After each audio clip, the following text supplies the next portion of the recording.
were asked to name a product shipped by sea, the chances are you'd say iron ore, coal, LNG, or, if you were feeling particularly brainy, bauxite or soybeans. I'd wager you wouldn't have said illegal drugs.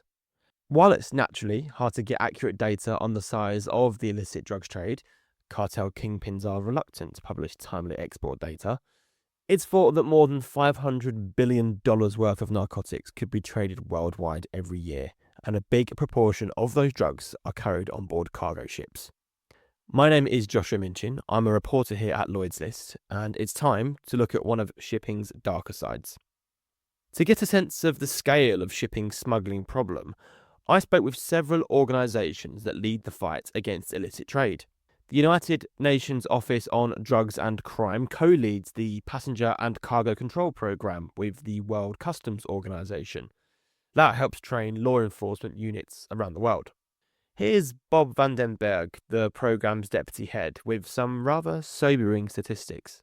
These PCCP-supported units, they reported in 2024 around 250 tons of cocaine, which were seized in source ports in source countries, which is quite enormous. And from the 250 tons of cocaine, around 186 tons of cocaine, they were destined for ports in Europe.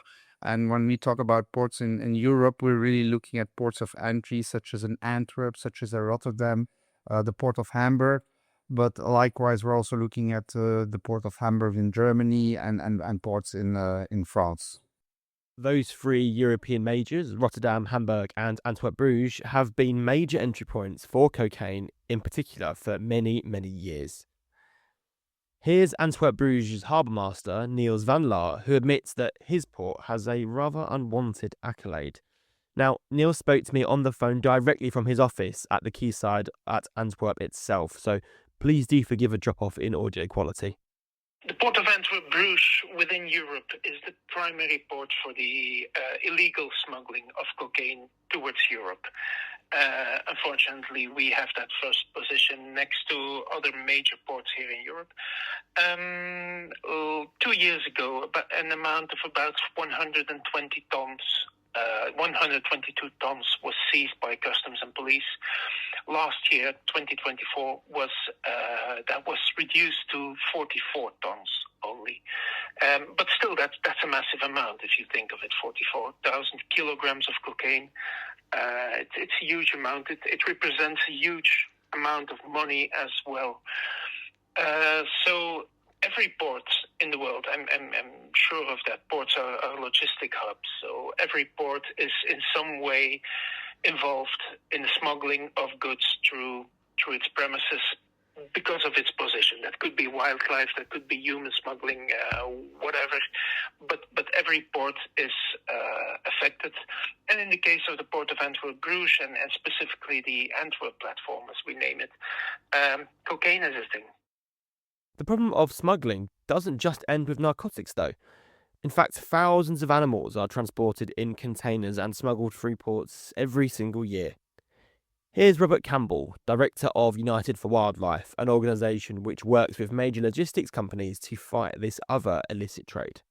Wildlife trafficking in the sort of maritime shipping place is significant. I think people are too often in the view that it happens on airlines or is a small scale across borders. Actually, wildlife trafficking in general is a 20 billion or estimated to be about $20 billion industry globally. So, and like any illegal commodity, you've got a demand and supply. Animals being the sort of supply and moving to parts of the world, where there's demand. But the key part is you're taking animals from protected environments and shipping them to areas that huge risk of disease and public security and things like that. So the idea of wildlife trafficking isn't fully realized, I think, in most corporates. In terms of routes and things like that, if you were to look at wildlife trafficking 20 years ago, it typically would be Africa to Asia, in most part. So you're looking at elephants, rhinos, sort of the classic stuff, lion parts. In today's world, especially with the explosion, the connectivity of the world, and our incredible supply lines and logistics operations, well, you're seeing wildlife trafficking happening everywhere. So wildlife comes into Europe, it goes into North America, it comes out of Europe. It goes. You're seeing it. There is not one area of the world which is exempt, and I think a lot of countries, when they look at wildlife trafficking, the UK potentially being a good example, where say, oh, we don't have a wildlife tracking issue because we're not, on that lion, rhino, horn, elephant sort of supply route. But there, for the Europe, it's eels leaving. So it's glass eels that get sort of picked out of the sort of European waters and shipped out to Asia for sushi and other things. Reptiles coming in is a massive trade. No area is exempt. In terms of specifically shipping, I guess the thing that differentiates shipping from in the wildlife trafficking space is it's typically volume. So in not long ago, but the typical, I guess, typology for rhino horn would be to move it in people's suitcases via air passenger stuff. So a few people put it in their suitcases and they fly. Well, nowadays, actually, as of probably in the last few months, we are starting to see criminals now stockpiling rhino horn, so building up a sort of store and then shipping it via sea, which is concerning because there aren't that many rhinos really left in the wild, and when you start looking at that sort of volume of trade, it's a big concern. And I think typically when you look at shipping seizures, it would be pangolin scales, which is a small sort of anteater type thing, or ivory, and it's volume. So you're talking thousands of, hundreds of elephants, thousands of pangolins, in these, in one container, let alone 20 that have gone through. Now, shipping cocaine and rhino horn seem like very disparate lines of work to be in, but just as a container line will happily ship car parts or running shoes, organised crime is happy to diversify if the profit margin is right. That's what law enforcement tells us. That's Joe Kramek, Chief Executive of the World Shipping Council.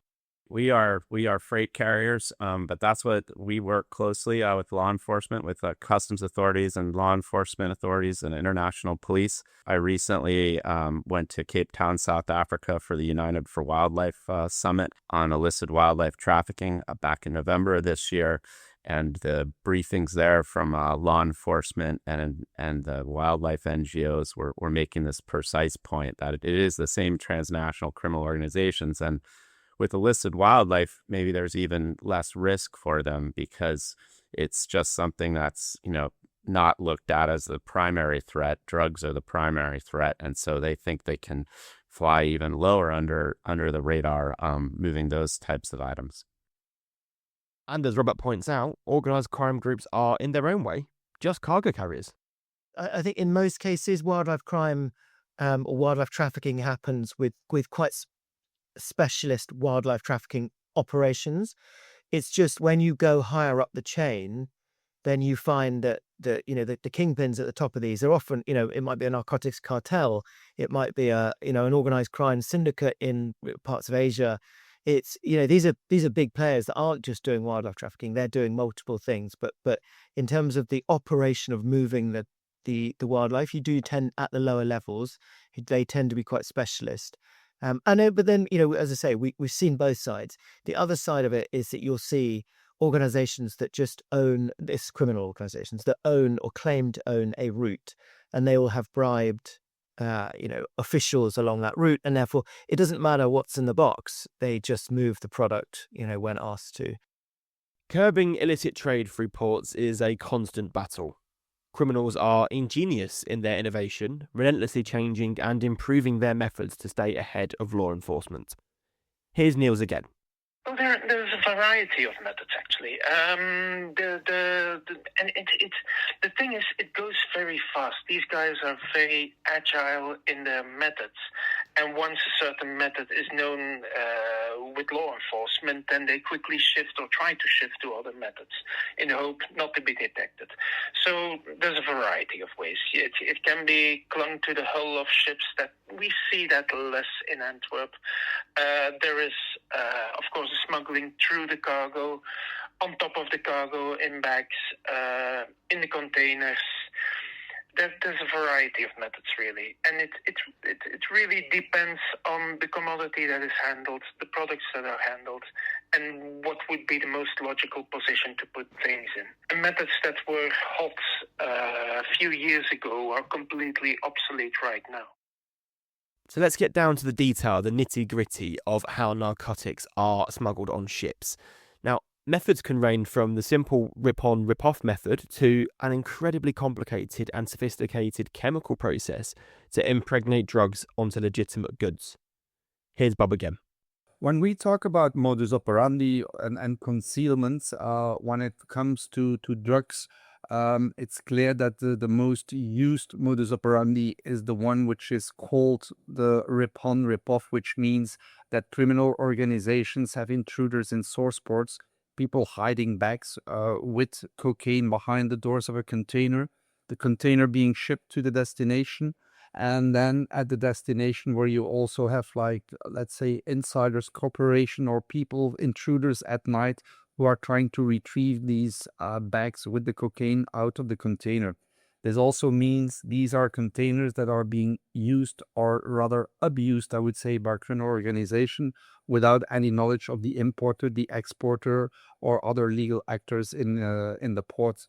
But of course, we also do see also hidden spaces in structures of containers. Might be in the ceiling, it might be in the floor. As already mentioned earlier, we've also seen now that there are some mechanical processes where they are impregnating the drugs into the timber, which of course is very important. But the curious thing here is that you also need or the same person or another person with the same knowledge in the ports of destination on how to extract it again over there. Over here, the issue is also that you really need some intelligence, or you need some very good profiling from law enforcement officers, because as you can imagine, using K9 dogs or using scanners to detect the cocaine when this modus operandi is being used is very complicated. Now, when drugs are smuggled in the ways Bob just described, the crews of container ships are usually unknowing accomplices with no idea of what might be in some of the containers just yards away from them. But sometimes, as Bob explained, seafarers and port workers can become compromised. So what we also see as a kind of concealments and modus operandi of concealments is where we see that, let's say, crew members of container vessels are being used also to load and to bring along, I would say, drugs on the vessel itself. And this is what we call the drop-on, drop-off method. Just before the vessel will enter in a destination port or into a transshipment port, where the involved crew members then throw overboard the drugs, having a kind of a transmission in there, and that then the drugs are being picked up by smaller vessels or by smaller fisher boats. This is one of the common modus operandi that we have seen very recently, and where we have seen really an increase, I would say, of this modus operandi. When the modus operandi of the drop-on, drop-off is being used, meaning that one or more crew members are involved in the smuggling of the drugs, it doesn't necessarily mean that the entire crew of a vessel would be aware of these illicit activities. Many times it's enough to have like one corrupted crew member on board of the vessel who can bring along the drugs on the vessel itself, who can hide it during the journey, be it in a container or be it in the structure of the boat itself or in the space of the boat, and then retrieve it just before entering in the port and then throw it overboard. Which of course doesn't exclude that there might be different people being involved. If we talk about quantities of tons of cocaine sometimes which are being thrown overboard, then we all understand, of course, that more than one crew member would be involved in this modus operandi. As Joe explained, though, it's not always as simple as a seafarer looking for a bit of extra cash on the side. And sometimes their fellow crew members can face consequences ashore if their illicit cargo is discovered. Certainly, there have been crew members that have been compromised either through bribes or threats. It's just a risk, again, because these transnational criminal organizations have literally unlimited means. So they're going to try to do anything they can to exploit or threaten crew to get their, poison on board the ship. And so that's certainly one scenario, that we look at, and the lines train their seafarers in, and they have programs that, whistleblower programs where they can send a discreet email if they see something going on. So against any type of compromise or insider threat, that it's really challenging when someone's being threatened with their personal safety or even life, as opposed to being bribed. But if in fact you have, criminal behavior by a seafarer, that's quite a serious thing, and we have programs in place where we try to ferret that out. Separate and distinct, and the real important issue is what is most often the case is that seafarers who are out there carrying the global trade and are some of the hardest working and least recognized people in the world. I mean, they kept all of the global trade flowing throughout the pandemic.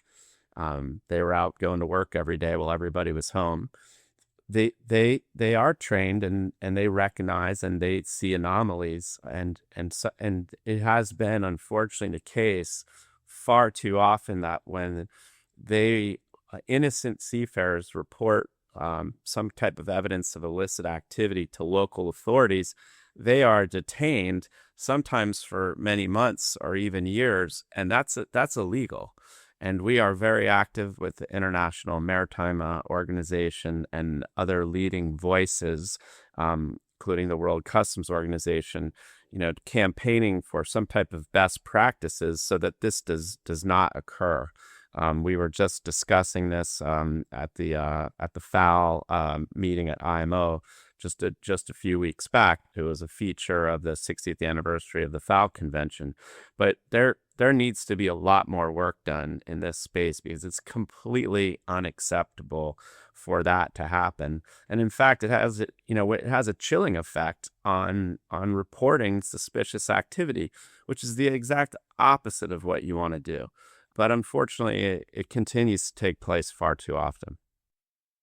While the problem, as we've heard, is huge, Northern European ports in particular have made big strides in their fight to curb narcotic smuggling. Cocaine seizures reported by Dutch and Belgian customs plummeted in 2024 following the introduction of new programs designed to tighten up access to critical cargo information. More on that in the second part of this series. But don't pop the champagne corks just yet, because as seizures decreased in the Netherlands and Belgium, they actually increased in other European nations like Germany, Italy, Spain, and some Scandinavian countries. This is known as the waterbed effect. Put pressure on one side and the content simply shifts somewhere else. Here's Joe again. I haven't seen a waterbed in a while, but we call it the balloon effect.